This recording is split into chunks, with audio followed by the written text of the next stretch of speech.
listening to The Sizzle on Iron Skillet Radio and Iron Skillet Television.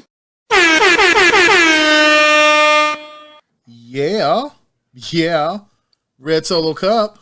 I fill you up. Let's have a party.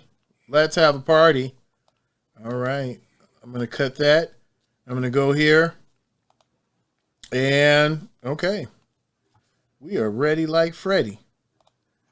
Freddie Jackson, Freddie Gill, Freddie everybody. Freddie Gill? Yeah. You don't know about Freddie Gill? Too young. Freddie Gill. Is that Johnny Gill's long-lost cousin? No, that's his uncle. Oh. Wow, Freddie Gill. Freddy Krueger? He was a blues singer. They called him Freddie Gill. Called the Gill Down Under. All right, let's get ready to go. We're getting ready to hit this. And we're going ready to do this in 5, 4, 3, 2, 1. Oh, yeah, baby. You know who it is. You know what it is. It's the Sizzle live in the building right here. Facebook Live. We're streaming live to you. We don't have to say we're streaming outside of you. We're streaming live to you. We're going to do it Facebook Live. I mean, that means it's live, right? That means we on the book. Yeah, baby. We're on the books with the faces. And then once we go from the book with the faces, we're going to go to the U with the tubes. And then we're going to do all kinds of things. It's going to be amazing. I'm just telling you. I'm telling you. You ready? You ready? Everybody ready? Everybody Born ready. Okay. Well, everybody's ready. Born ready. I'm ready. I stay ready. I mean, that's what I do because I am super like glue. You know what it is. You know who it is. It's the Sizzle here on Iron Skillet Radio, Iron Skillet Television. You know what we've come to do is bring the hot content, always bring you the hottest going on in sports right now. And remember, if you have not liked, subscribed, and shared, make sure that you hit the notification button so that you get the content when it comes out. Make sure that you slam in that button because we're getting ready to drop some bombs. Maybe not like Hiroshima, but we're getting ready to drop bombs. All right, you know what it is. Hey, Rich, you know we're going to steal that bomb button away from him. Yeah. We're going to do a covert mission. I'm going to have to go creeping through there in my all black on. You do live on the first floor because if you live on the second floor, there's no way I'm climbing up there. But if you're on the first floor, I'll get through the window. Well, I don't know if I will do that either. I'm going to ring the doorbell and hope that, just leave the door open for me. And then I'm going to go in and steal your bomb button. If it's on the second floor, just lift me up. I'll do the rest. We'll make that work. Okay, well. Number one on the Hot 5 and 5 is Aaron Rodgers reports to camp. That's right. The Bun Master is back in camp in Green Bay, getting ready to do some things, getting ready to throw some balls and do some other stuff. I don't know what he's getting ready to do, but he's getting ready to do it. Number 2 on the Hot 5 and 5, the BLACKHAWKS acquire Marc-Andre Fleury and Tyler Johnson. Yes, they get a lot of nothing for nothing. You got it. He's not gonna pay. He's gonna retire. He's done. Says I'm done. I'm not gonna play with y'all highlighting bums. That's such years ago.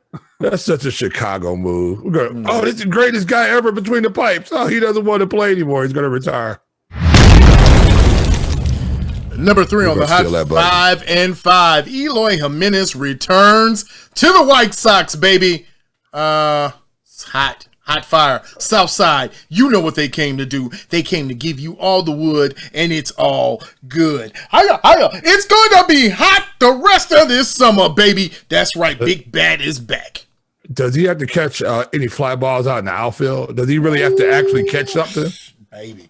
You should see that man catching them fly. Let me tell you something. Anybody who can wear a 32-inch gold chain around their neck and still catch a fly ball with the chain slapping you in your chin, you are a man of the baseball. You are a man of the day. He look like old school LL Cool J running around out there. All he needs is a cane goal on. Well, he catches the ball probably like LL Cool J too, because he plays. That guy is in a clown car when he's playing left field. That guy is fabulous. He launched the one earlier today. That's all right. If he didn't have to play the field, he'd be fine. Literally took one out of there. Yes, he did. And when he caught the Yeah. ball, he said, "Oh, I'm bad." Now, something that's a little sad is Simone Biles. Yeah, I don't know what's going on with Simone, but Simone, can you say she quits Team USA, the Team US Gymnastics? Can we say it like that, or can we say she had to step away, or is that better? However you feel like saying it. All right, she's up out of there. She gone, and she left, and then she gone. We'll talk about that later. And number 5 on the Hot 5 and 5. The last Hot 5 and 5 right now is that there's a young man somewhere on the internet who was talking trash to Trae Young. Son, that's not a good idea. Whenever you ask somebody, who is this guy? You found out in a pickup game. Trae Young obliterates, destroys, and embarrasses this young man in front of his mama, his children, and his grandchildren. Take that button. And that's the Sizzle's Hot 5 and 5. You know what we've come to do. Open round table. We're going to talk about it. We're going to put everything on the table. We've got a lot to talk about. I know Rich is waiting to say a lot of things. Jay's waiting to say a lot of things. So I'm just going to step back and let the table kind of fill itself up. So, okay, gentlemen, without saying any more, let's get ready. All right, where do we want to start right now? We got the Olympics, we got football, we got coaches saying that rookies might start. You got the ginger hair genius saying, I hope that they love me as much as they love him, because at least I'm going to play, maybe. And then he's like, am I going to play? And they're like, no, not really. Then you got my girl Naomi just getting socky. You got Simone just no money. I don't even know where to start, bro. I don't know where to start. That's how bad it is. I don't know where to start. It's that bad.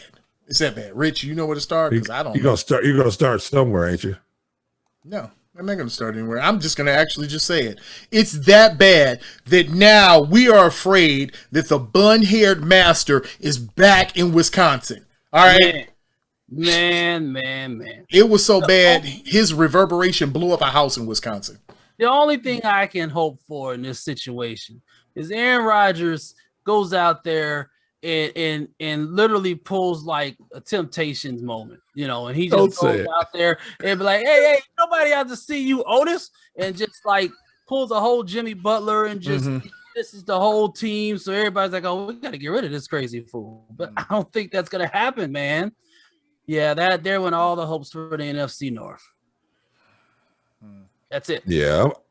I'm just waiting for him to show up at Danica Patrick's old NASCAR to sit on the sidelines and lead up against it and be like, I'm here. I ain't playing, no, but I'm here. Let me ask this question real quick, though. Yeah. I mean, if he really wanted to screw the Packers, this year, couldn't he just sit out and not? I mean, he has the right to be out on COVID leave. So couldn't he just say, yeah, I'm not coming back. I'm not playing, but you're going to pay me this season. One of the things that they talked about, I don't know if it's been finalized yet, but they're supposed to run this back one more year. So one more year shall be restructured, and this will be it. He'll be a unrestricted free agent and can do whatever he wants next year. That was their way of enticing him to come back for one more again. Until Jordan Love, I guess they feel like is fully ready to show some love out there. I don't know. Well, nobody seems to have any love for Jordan. Oh, he's Get him with him. Get him, Jay. You know what?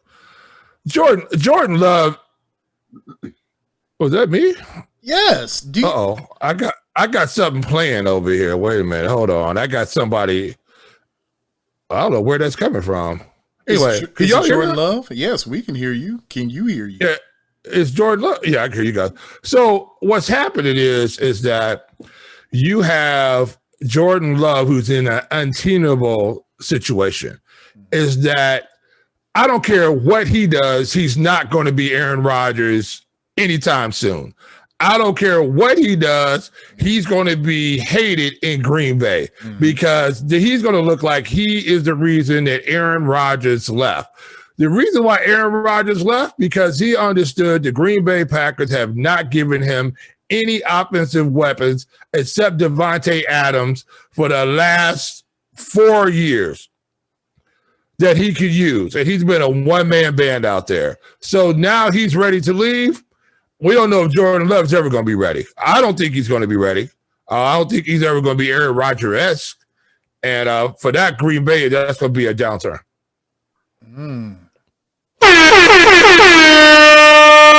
Okay, so if Aaron Rodgers is back in the fold and everything's good, then is it plausible now to think that there's no reason for a rookie quarterback to start for the Bears and just go ahead and put the ginger-haired genius out there? Just go ahead and let him do his thing.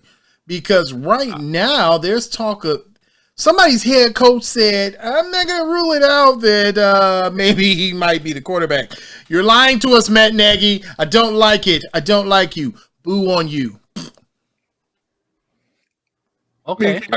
Is Justin Fields, do you think he's ready to start day one? I mean, we haven't seen it in a full-blown training camp yet. We know that he has great legs, but we understand that that's not going to be enough in the NFL. You're going to have to be able to read defenses. We're hoping he's going to be a better defensive reader than the once famed number 10 that we had here before. But we don't know that yet. We got to see him against the NFL defense. If they play him a lot during preseason, we're going to see what he's going to be able to do. I think he's going to be able to throw the football, do some things well, but it's still a big learning curve in the NFL. How many rookies came in right from the beginning at quarterback and came in and lit it up? I mean, it's probably a handful that came in and did that. So we know it's going to be a learning curve for him, and maybe they are doing the right thing by sitting him, putting Andy Dalton out there, put some packages out for him, letting him ready to go, because the last thing you want to do is put a guy in there who's super serious about that he's going to be great, and he goes out there and he stinks it up. And that's a real possibility. You look at some of the great quarterbacks in the league, and all of them had trouble starting off right from the beginning. Yeah, go ahead and just let Andy Dalton end his career in Chicago with that mediocre offensive line. I tell you this, Justin Fields should be ready. Well, he better get ready by about week 3 or 4. I don't think Andy Dalton's going to make it that long. Yeah, I'm still concerned about where they have Mustapher, Whitehair. I don't like how this whole thing is shaking out at that line. I don't like that left side.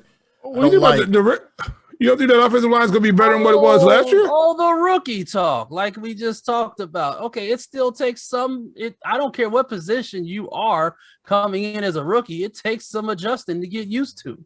Yeah, but if your rookie is super talented, except for the quarterback position, you got to start playing them.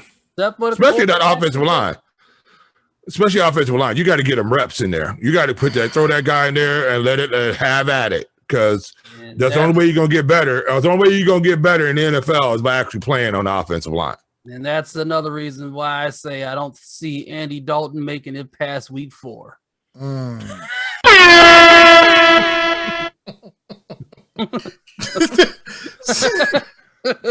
Ain't got nothing to do with his performance. I'm just talking about they're going to be able to keep him in a clean pocket, keep him healthy, keep his ankles, knees, shoulders, elbows, Achilles, anything from not getting snapped off. You tell me. Well, to your point, Rich, I'm going to say this.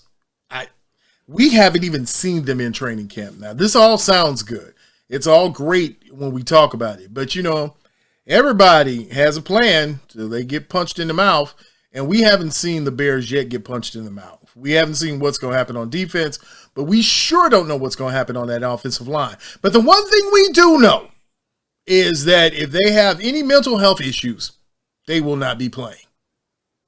As Simone Biles. Yes. Here we go. Yep. We're going to the Olympics, and Rich and I were talking off camera, and I'm just going to say it. You know what? It's time for us to make America hard again. That's right. I said it. We're going to make America back what it used to be. Hardcore. I'm glad I missed that conversation. Well, yeah. Well, you should have Where were you for that conversation, Mr. O? You really needed to chime in. I got some things to say about that anyway, but old school was almost asleep. Let me tell you. I'm just saying, we got to make America hard again. Are you with me? GP, are you with me? Everybody that's with me right now, give me a big O. That's right. You gotta take his soundbar. You cannot. You cannot take soundbar. It's already encoded in my watch. I got it everywhere, Jay. We're taking it. So, is this a time, Rich, when we're seeing, I can't even believe I'm going to say it, but the sissification of America? Are we seeing it? Are we seeing our players go down in flames in Tokyo? Are we seeing this is not going to be good? And are we seeing rappers who are wearing dresses in France? What is going on, Rich Sizzle? Can we make America hard again? Short answer is no. We have gone to the point of no return when it comes to things. We are seeing, okay, look at it like this. They don't have the excuse of saying, well, COVID did this, COVID did that, because the world went through COVID, still going through COVID. And yet, every time you turn around, all I hear is, oh, well, this person's having a mental health day. Mm-hmm. This person has mental awareness. Mm-hmm. Just because you're saying you're having a mental health day, it does not mean you have a medical diagnosis for saying you're mentally messed up, you know. Just to call it all blunt like that. Mm-hmm. There is a fine line when it comes to having a bad day and versus not being able to withstand the competition or the pressure. And I'm not saying necessarily in any one particular situation, but it's going across the entire Team USA for pretty much all sports. The basketball team, like we said, okay, yeah, I get it. You know, there's no LeBron, no Steph Curry, and other big names, but they still have enough. They should still have enough to get through and to win, and they're not doing it. You're seeing hiccups in swimming. You're seeing the hiccups in gymnastics. You saw before we even got here with the whole Sha'Carri Richardson thing. Mm-hmm. That plays into effect. Are we teaching our youth anything about adversity and how to overcome those things, or are we just giving them a pass and giving a pat on the back and saying, okay, take the day off, we'll see what you do tomorrow? Is that really the right answer? Is that what we really are teaching our youth nowadays? Give them a break because things got too hard for them? Life is hard, is it not? Well, I mean, you do get a participation trophy now in life. I guess now it's that time. Jay says, I'm getting ready to ask you, can we as a nation say to our Olympians, our players on the field, that we shall overcome? And if we can't overcome, get you something to smoke on. Jay, can you make America hard again? Can you make it hard, my friend?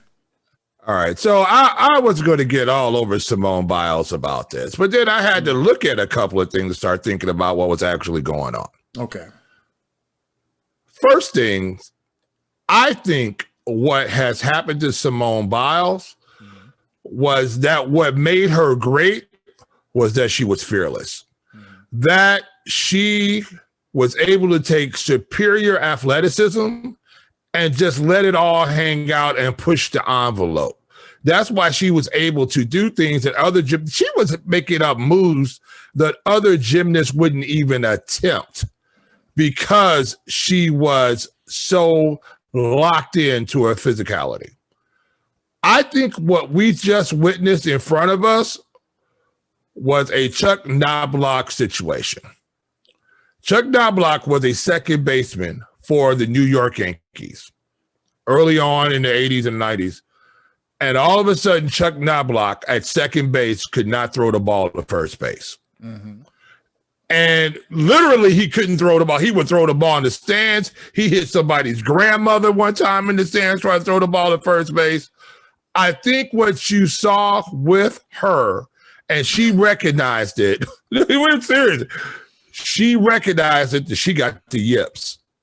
She looked like Charles Barkley before he got his swing cleared up. Remember when they had Tiger Woods' swing coach working with Charles Barkley, trying to clear up his swing, and no matter whatever they did, Charles Barkley still had that hitch. Now, he doesn't have that hitch anymore. I don't know what he did. But I think she said it, and I read her lips when she said that. She says, I don't trust my body. I don't trust myself. That's what she said. She's got the yips. She went to go throw a big move, and all of a sudden, she couldn't pull the trigger to throw it off in midair. And that's a recipe for a disaster. She can seriously injure herself. So I think what has happened, you just saw somebody who questioned themselves for the first time in her life, and she got out there and she didn't think she could do it. And another thing, I had my lip reading glasses out. She told her teammates, I don't want to mess this up for you guys. Because if you remember, I don't know if you guys saw that first vault, but she blew out of that first vault. Like, she was supposed to do a difficult movement, and she only got one twist in and almost fell out the end of that vault. And I think she thought that she was going to do the same thing throughout this tournament, and these girls weren't going to have a chance to medal at all.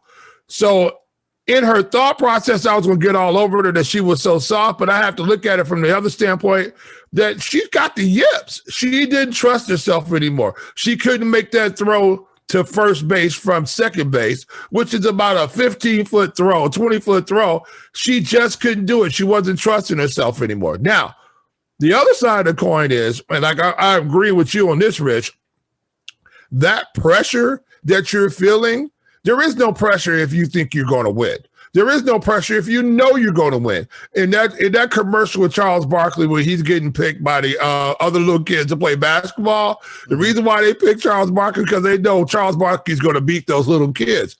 But when you get out there, what's the real pressure in sport? The real pressure in sport is not winning. The real pressure in sport is not living up to your expectations that other people have about you. That's where the pressure is. All of these people will go out and play the sport that they love to play if they were going to win it all the time, but that's not the case. And I think Simone Biles, this all kicked in with her, and this being my, my official PhD, not having a PhD, I watch a YouTube video psychologist. I think she came in there and realized that she had nothing to gain and everything to lose. Everybody knew that she was a lock-in, a shoe-in, that she was going to bring home 6 gold medals. And all of a sudden in her mind, the first time it came into her that she had a thought that I can't win. I got a problem. What happens if I don't bring home a gold medal? Was that not the weirdest thing? I don't know if you guys looked at that. Was that not the weirdest thing to see that team and with a silver medal around down their neck? You know what I'm saying? Like they should have gave them back. But no, those girls fought back and they took the silver in spite of what happened, even though the Russians almost gave it to them anyway. But again, we can revisit this a little bit more later on. I know you guys got some other thoughts about this, but I think you just saw a person who was just got afraid to lose, and she probably had never felt that before. And eventually, when you have nowhere to go but down, because that's what was going to happen. So yeah, I think she was just a situation where she never felt this before. She wasn't sure of herself, and if you miss one of those vaults, you can kill yourself. True. Well, at this point, the United States is sitting behind Japan in medals, but they're right on the cusp with China, and that's scary in itself to think that they could fall third in total medalage. But even though we're saying this in jest, but at this point, we're having mental outbreaks, and it's not just with sports. But we see it a lot in sports right now. We see that, to your point, Jay, athletes are more afraid of living up to the others' expectations of them versus their own expectation. Couple that together, and I think you have a recipe for disaster. You have a recipe for a lot of young people who are not being, to your point, Rich, who aren't being taught to really go and push through. But to your point too, Jay, that even when they do push through and something, adversity comes and they think, no, that's not right. Don't trust my body. Not going to do it. Shutting it down. I'm done. this is the Naomi Osaka effect.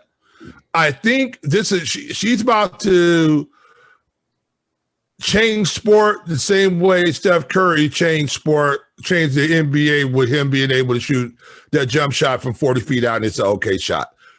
Naomi Osaka has just said, if I'm not feeling it today, I'm not going to play. And there's nothing you can do about it because it's under a banner of a mental health issue. And no advertiser, no shoe company, anybody else is going to drop you because of a mental health issue. They can't do it. They can't risk it. But the reason why you are in the position, the reason why you were able to get the advertising dollars that you get, the reason why all these happen is because of what you did on the court. If Simone Biles was just a regular person walking down the street, she would not have these endorsement dollars that she has. So it's because of what you do. That's the reason why you are who you are. And you have to do the thing that you're contracted to do. Now, what happens if the advertisers look at her and go, hey, if you don't want to play, we're not going to pay. How about we take some of that money back that you signed the contract for? Would they be the bad guy then? Would they be the bad guy? No. You signed this contract. Absolutely not. Because that's how they treat it in fighting. If you hold the title, you hold the belt, and you don't want to defend that belt, they strip you of it. Simple as that. Regardless of what happened the last fight or this or that, if you're not willing to go out there and defend what is yours, they take it away. Yeah, it is hard to win. It's hard to be on top. It's even harder to stay on top. And to even that much, it's even more harder once you get knocked down to get back up to where you were. So to what you were saying, Jay, earlier, about, I don't know, you call it the yips, or I'm going to refer to more, I don't know, like stage fright or something like that. Yeah. But I credit her for understanding what she was going through and walking away where she could have hurt her team a lot worse, But again, we go back to social situations in America, as we've all seen it so much, where, like you said, what is a mental issue versus what is actual mental complications? We can't just sit here and say, I'm having a bad day, so I'm going to blame it on a mental issue. I'm not throwing darts at anybody out there in Tokyo. But now let's look at another situation. You're in Tokyo, a whole different environment, whole different culture.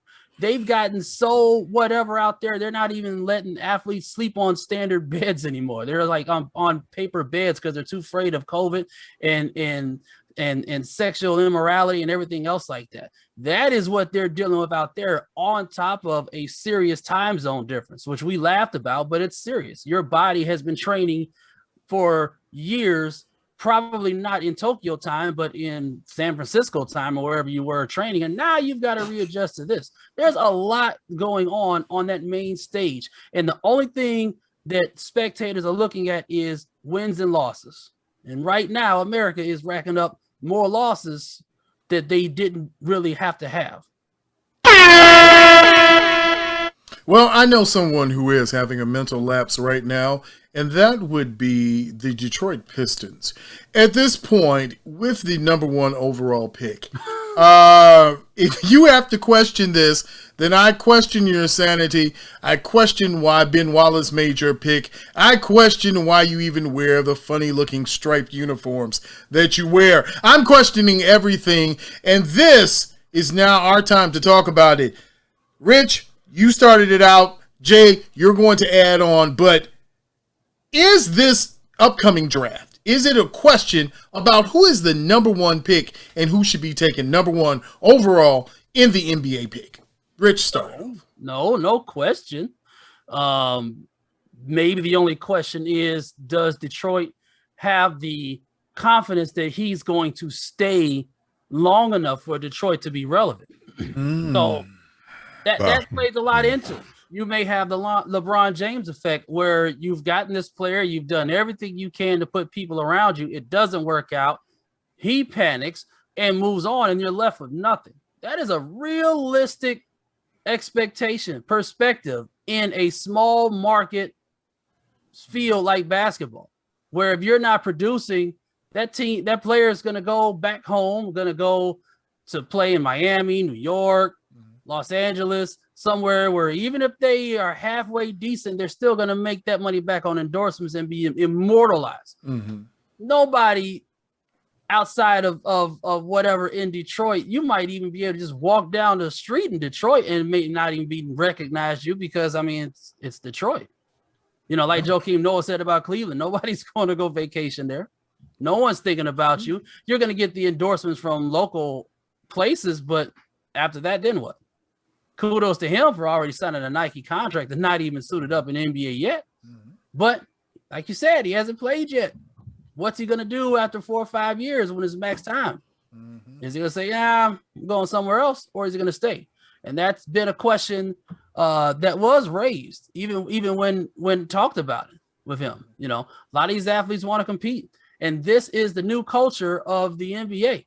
If I can't do it this way, I'll find another way, and I'm more important than the coach and the GM for that matter. I'm the one that's selling the tickets and putting fans in the seats. Yeah, so the Highlander, the man above all things, the one who cannot die. Yes, that is the theory. So, Jay, I'm going to ask you. I saw Cade Cunningham in a nice Houston myriad of jerseys because they seem to have like 40 jerseys a season. But right now, if you are Detroit, are you taking who with the first pick? I don't know. I'm not going to put words in your mouth, even though Cade Cunningham sounds like a good name. I'm just going to ask you, who are you taking with the first pick, sir? You have to take Cade Cunningham. There's no other pick. I don't care if you think that other picks are going to work out better than Cade Cunningham. You cannot pass up on that potential of what he can be. This is a guy who's 6'8", and who has all the tools that could possibly, if you could put some other pieces around him, lead you out of the doldrums of 50 of all these years of being the Detroit Pistons without Isaiah Thomas and Joe Dumars and the Bad Boys. The problem is with the Pistons, right? The problem with the Pistons is that they're still holding on to what they used to be. And they need to become something different. Every time we talk about the Pistons, all we hear about the Bad Boys. That's all we talk about. They never died. They're still living in Detroit. You're still talking about Detroit basketball. They're still doing that. But you have a team who's just been bad for a long period of time. You have to take Cade Cunningham. And if you can't put a team around him, yeah, he's going to leave. But if you make your incentives good enough for him to stay, i.e. you look like you're actually trying to build a team around him, you might be able to get him to stay. But you don't want to take this number one pick and take somebody else, and Cade Cunningham goes out and becomes the star. You had a chance to pick him up. That would bury Detroit basketball even further down to what it is right now. And you got to take him. There's no other choice. I mean, there's a couple other people that you could take, but you can't do that. You got to take Cade Cunningham. Okay, so Rich, looks like the Bulls took a year too early. And Scotty Barnes is probably the best Florida State player that's going to come out in quite some time. It is not Patrick Williams. So quickly, before we wrap, do you see any changes in the top 5 of those guys who are coming out? Who do you see it staying or retaining, chalk? Is it going to be the top 5 we know of, or do you see of some shenanigans? Do you see the Bulls trading back in and trading their former 4th round pick for a new 4th round pick? Who's going to take our 4th round pick? There's a lot of rumors about this and that and what this player and what these teams want. Let me help you out. First of all, nobody wants Patrick Williams. I'm sorry. Nobody wants him. Nobody wants Patrick Ewing now either. Oh, yeah, that's true. Secondly, I take Patrick Ewing right now over Patrick Williams. That's true. Secondly, all right, for all you Lakers fans that want to sit there and offload Kyle Kuzma and Kentavious Caldwell Pope and their 4,000th round pick, nobody wants them. There's already been talk that they have pretty much put them on the table for any team that wants to make a deal for a high impact player, and everybody's just done like this. No, so let's get that out off the board. So, what else do we have to talk about with that? What's guaranteed? What's not guaranteed? You know, right now everybody in the league is throwing haymakers and landing nothing. You know, you've got the whole Damian Lillard saga and everything like that. He's put Portland in a really bad situation where they're going to have to wind up being desperate and settle for anything. Otherwise, you're going to see the whole Damian Lillard thing refested for Aaron Rodgers. And it's like, just sit out doing this, and this. That's a legitimate reality. You've got the Ben Simmons saga. We know he's going somewhere, but we don't know where. He's coming to the Bulls. He's coming. Bucket. That's a bull. The Ben Simmons. For what? Laurie Markkinen and Cristiano Felicio. No. Yep. He's coming. Watch. And add a caveat of Denzel Valentine. Denzel Valentine's not leaving. I rest assured. Denzel Valentine has a 15-year career going on with the Chicago Bulls. There's no doubt about that. Who and what and how does Ben Simmons come to the Bulls without getting rid of Zach LaVine? The whole problem with the Ben Simmons situation is the same problem that the Bulls have. The Bulls, you got a guy that teams want to get rid of, and the Bulls don't have enough to give up to get him, even if they wanted him. The Bulls are, like I said before, they're in mid-level hell. Absolute mid-level hell. They're not bad enough to tank and get the picks they need, but they're not good enough to have any chance to compete in the East. And they're stuck for the next decade. They're stuck. How long do we think Zach LaVine is ago? Did he is he at the end? Is this his last year? I think so, right? Yeah, they're supposedly talking extensions and things like that. Why would he sign? A max deal? Yeah, more money. Yeah, but you got to look at it from the standpoint. He's made a lot of money, right? So let's look at it. Why not get out here on the free agency market and see if you can go out here and put yourself in a better position like you see other teams like Chris Paul do over the years, who just bounces from team to team to team and keep getting paid. You know, there's a lot of guys right now who are going to go out and just be a hired gun for 2 years. And Zach LaVine does have that hired gun type of offensive explosion that you would need if he could continue to develop his outside game. He's one of these guys. What if he likes it here, though? I mean, I'm sure he does like going to get the pizza and you know, the nice shopping. But are you ever going to win a championship here? It doesn't matter because he's making the Bulls hard again. No, I don't know. I don't think so. Unfortunately, in a LeBron James-led era, I mean, everybody has a chance to win a championship. We understand that. However, it's still not an easy feat to accomplish, even if you do put a super team together. Ask the Brooklyn Nets for that matter. Yeah, well, I mean, you know, if they didn't get injured, I mean, that's a big if. But they didn't get injured, they would have probably won it. Well, I mean, if were fifth, we'd all be messed up there, Jay Sizzle. That's what always happens. We say, well, if Derrick Rose hadn't gotten hurt, then you can say that. But you can say that anywhere, though. You can say that anywhere. I'm just saying it is a war of attrition out there. But like back to Rich's point, though, the issue is with the Bulls is that how can you say that a guy is going to stay here if you know that your organization has been terrible about putting together a team that is battle ready for the long haul that has a chance to win in the East? The Bulls haven't had. When's the last time the Bulls had a legitimate chance to win the Eastern Conference? Derrick Rose era, yeah. The Derrick Rose era. Before the holding his knee and he's down. Yep. That's the last time that they put together a ball club that had a chance to win the East. Well, what about if this young man from overseas, Marcos Semyonovic, what if he really is good? I mean, what if he is a hidden gem somehow? Yeah, it's possible. It's possible, but we see who's the best player in the NBA right now. The Greek Freak. Yes, Giannis. Who's the second best player in the NBA right now? Not one of Giannis's brothers. Luka Doncic. Okay, all right. Yeah, didn't he go for a double-double for Slovenia? Went for 48. Went for 48. So I'm saying these foreign players now, they're no joke now. And wait. Why isn't Trae Young on the Olympic team? Why aren't all these guys on the Olympic team? This was my point beforehand. This was my point beforehand, right? All these guys who had opportunity to go play, unless they're injured, they all decided it wasn't important enough, and they ran this team out there who just should be running over people, and they are not. You got to have if they had Trae Young out here, if they had the guys who weren't injured, this would be a whole different story. Whole different story. Now, these guys are going to get bounced out. They're going to get bounced out. They're not going to medal. They're just not going to. And because they're not good enough to medal. These European teams are better than them. You got to come out here with your best out here to dog walk these people like you did before. Okay, look at that USA basketball team.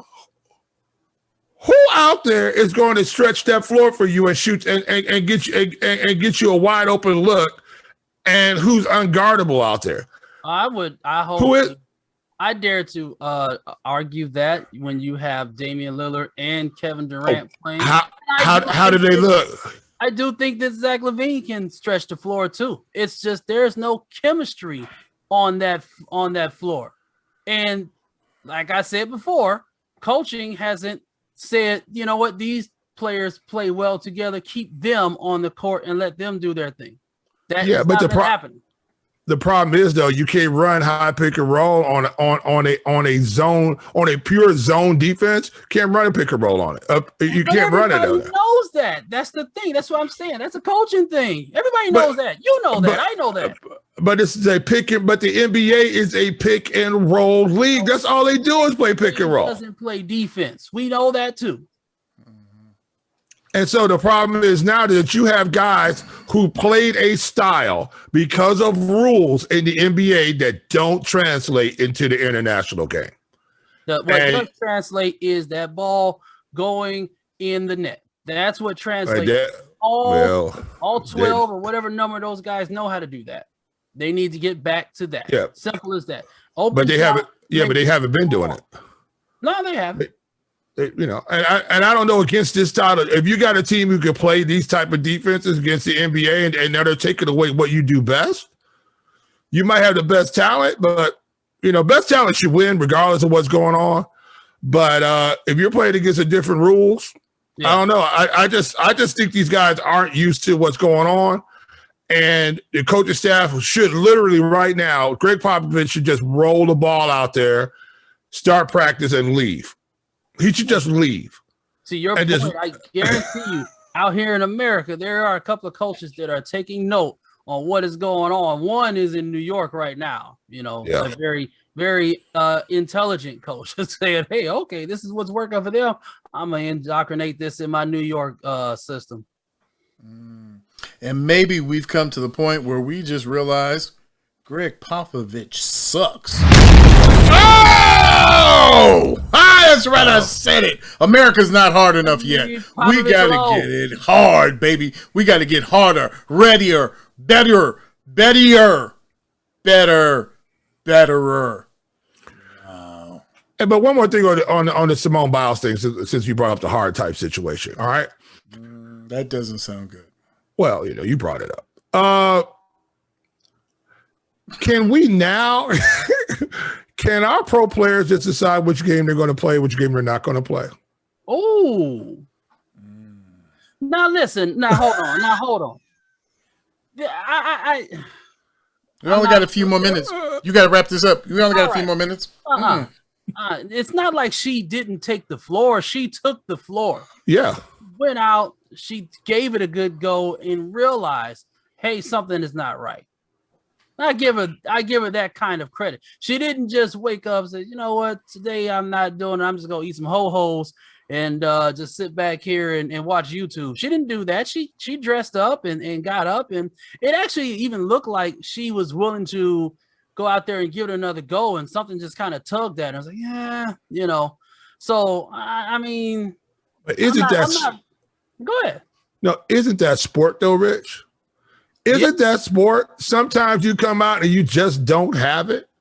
And I'm not saying her decision was wrong. I'm just saying, here's my thing about it. If you were going to come out and say, well, the game's just too hard, and you walked away from the game like Bobby Fischer basically walked away from competitive chess. You know, after he took on the Soviet Union, he stopped playing, literally just stopped playing. Was he done with chess? We just stopped playing on the international scale. If you walked away from the game saying the game was too hard, that you couldn't do it anymore, that's walking away because mentally you couldn't play anymore. Right. This was a game you didn't want to play because you thought you were going to fail. Yeah. Yeah. I mean, she said that. Yeah. Yeah, she did. Isn't this sport? Isn't that sport though? I mean, are we only going to play now? I'm not talking about any mental health issues now, and I'm going to take Simone Biles off the plate. No, don't take her off. Don't take her off because we wouldn't be talking about this if it wasn't for her. Here's the issue about it, though. All right, are we going to say because I think I'm not going to succeed as an athlete that I am not going to risk the failure? That I'm not going to risk the ridicule? That I'm not? It was. All that paparazzi and being on all the television shows, all that stuff was great when you were winning, but now it's not great when you have the possibility that it's going to be the opposite now, and they're going to say that you failed on the biggest stage. You know, nobody remembers you when you start losing. Absolutely, and you become irrelevant. Look how many guys out here who were great at one point in time. That's what's wrong. What happens with these young players, that especially these people that have been playing since they were 15, 16 years old. All of a sudden, you become 24, 25, and 26, and your career is over. Now what do you do? But see, to your point, though, that's why you don't stop training. You don't take a day off in the gym. You don't take a week off. You don't sit there and excessively party, because while you're out there partying and doing whatever you're doing, your competition is looking at tape and in the gym trying to figure out a way to beat you. Just because Simone Biles is the best gymnast out there, even today, with what happened, she's still the best out there. It doesn't mean that competition took a day off because she took a day off. Absolutely. Now, where I will say enough is enough, or what if, like you said, everybody has a bad day. Does this calculate into the rest of the Olympics? Does this go into the rest of her competition for the rest of her life? Does this fizzle her out? You know, like other athletes have done. They have made it to a certain level and could not maintain that level. Yeah. That had nothing to do with, like you said, any kind of mental thing. They just didn't have that switch to keep going. But I refuse to let anyone sit there and try to say this is because of a mental issue. No, that, like you said, that's competition. That is what sport is about. Getting better, getting to be the best and staying the best, regardless of whatever. And like you said, that comes with the fame and the glory. If you're no longer the number one person, guess what? The rest of the fans are going to go to that number one person. They call bandwagon absolutely all the time. I can't blame them for wanting to ride with the winner. It is what it is. This is America, like they says, you know, like America. You know, this is America. You want to go after the winners. You want to celebrate with the winners. Yeah, and I think that's the hardest part for any of these super athletes is that one day, you know, hey, do you want to go? Do you want to go get? Do you really want to go see Scottie Pippen right now? Nah. I mean, you know, if you said Scottie Pippen was down at the local bar down there, and hey, we'll go. Hey, Scottie Pippen's down there. He's signing autographs. You know, I'm not saying to get Scottie. It can be anybody, any athlete like that. Are you going down there to go see Scottie Pippen? Unless you are a hardcore Bulls fan, that answer is probably going to be no. Right. You know, now, had this been Scottie Pippen down there when the Bulls were in their heyday? Yeah. Oh, Scottie. Oh, yeah, I'm going down there. Yeah, Scottie. Yeah, I'm going. You know, because he's right there. Oh, yeah, I'm going to see Tony Kukoc, all of them. Mm-hmm. You know what I'm saying? When you're hot, you're hot. And when you're not, you're not. And I think what's going on with a lot of these players right now is that they're at the end of the road, the end of their career, unless you're Tom Brady, who has, you know, who, like they said, they believe he's a vampire. He's never going to get old. He's never going to die. That you have a situation here that your mortality kicks in at some point in time. And I think, and going back, I'm bringing Simone Biles back. I know we're going to wrap, Greg. I think she figured out she wasn't immortal. You know, that they showed some pictures of her as a little kid. They said she was running around the gymnastics place, just bouncing around like a little kid. And coaches saw her, and they saw how strong and how fearless she was. And all of a sudden, she became afraid. You know what I'm saying? And that ended her career. And I don't know, Rich. Do you think she's actually going to compete in the all around? I mean, could go to compete in the all around now? Yeah, I think she will. I think she is too. I think she is. And I think this is, I hope this is just a small hiccup in the road, because the world has not seen the end, should have not seen the end of what she has to offer. She has so much to offer to sports in general. And I credit her for just coming out and just speaking her mind and just saying, hey, this is what was happening, because anybody else could have just been like, man, forget you, I ain't saying nothing. You know, that's a lot to take in. Yeah, I think she just go ahead. I'm sorry. No, that your team was looking for you for all the answers, and then you had to go tell them, I don't have them right now. You know, so I think she owes it to only herself to get back out there and give it a swing. At least if for anything else, just to suit up. And if it just doesn't, something's not right again, like you said earlier, this is not just one of them sports where it's like bowling, where it's like, if I'm just not feeling, I'm just having a bad day. No, you can get yourself really hurt if you're not paying attention to what you're doing in gymnastics at that kind of level. Yeah. So I get that part, you know, but she does owe it to herself to at least suit up and give it one more go. Yeah. I think she will. Yeah.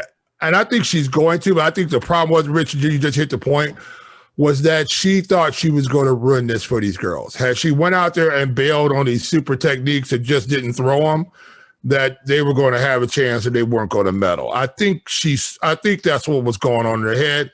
Like you said, I think she's going to go out here individually, because she goes out here individually, fails, well, it's just her.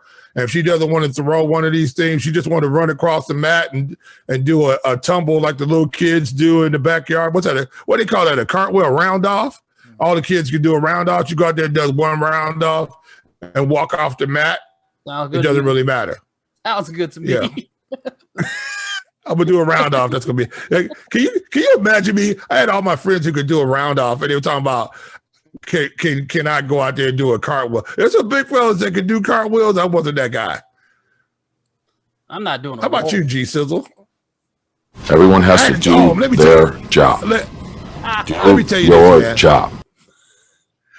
I was like 5 years old, right? And I remember I went to St. Calabatus for kindergarten.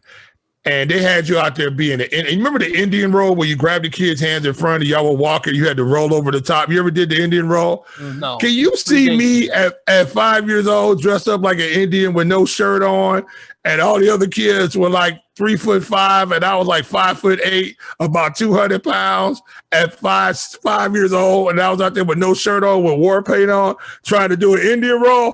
I rolled over and the whole crowd laughed.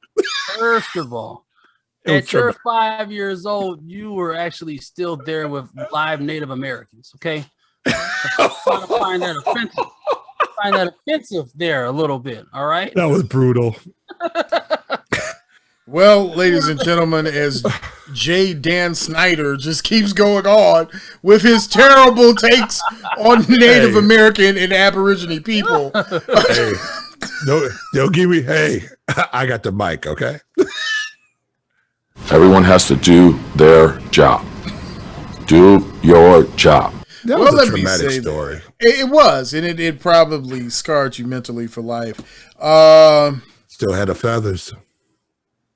Oh my God. I'm not gonna, because we're getting ready to wrap. But what I can say is that we're not trying to make America hard again. I think we throw around adjectives and pejoratives so quickly to make something this. What we Those want are America. Maha hats. That's a Maha hat.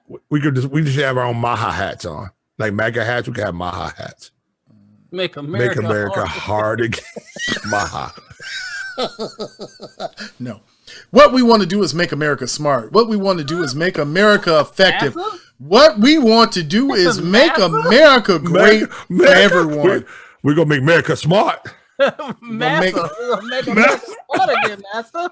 Hey, With my Maha hat on. follow the logic. We want to make America smart again. That's right, massa. We gonna get smart again. And we going out into the fields. We're going out into the yards. We're going into the kitchens. We're going out into the living rooms. Yeah! We're gonna be all over the place. We're gonna make America smart again. That's a message from Sizzle. See? Wow. See how? Yeah. Wow. Okay. Everyone has to do their job. Hey, and we're tired of Tom your Thibodeau job. too. I just want to say that we're tired. And you put him in stereo. He went to the left and right ear that time. Huh? Now you're messing with us. Tell him, Tommy. Tell him, Fibbies. Well, you know who it is. You know what it is. It's the Sizzle here on Iron Skillet Radio, Iron Skillet Television. Make sure that you've hit the like, subscribe button. Make sure that you're sharing this content. And make sure that you're watching us on Facebook and YouTube and getting us wherever you get your podcast information. We are there. We are Iron Skillet Sports. Remember to look out for new content that's coming all through August and September. We got a lot of hot things popping, big things dropping. It's going to be one of those. El football. Well, not soccer, but football, the kind that you like. You know you like it. You like that? You like that? That's right. We got like Real Madrid playing. Oh no, that's it. I'm out of here. Football. I can't. Hey, we're the best. We're the best show nobody's watching. All right, just wanted to let you know. You know who it is. It's Rich Sizzle. He's J Sizzle. I'm G Sizzle. And we'll see you, my friend, on the other side. Make sure that you follow us on Twitter, Facebook, and Instagram at Iron Skillet Sports. And remember to like, share, and subscribe to Iron Skillet Sports on YouTube at Iron Skillet Sports.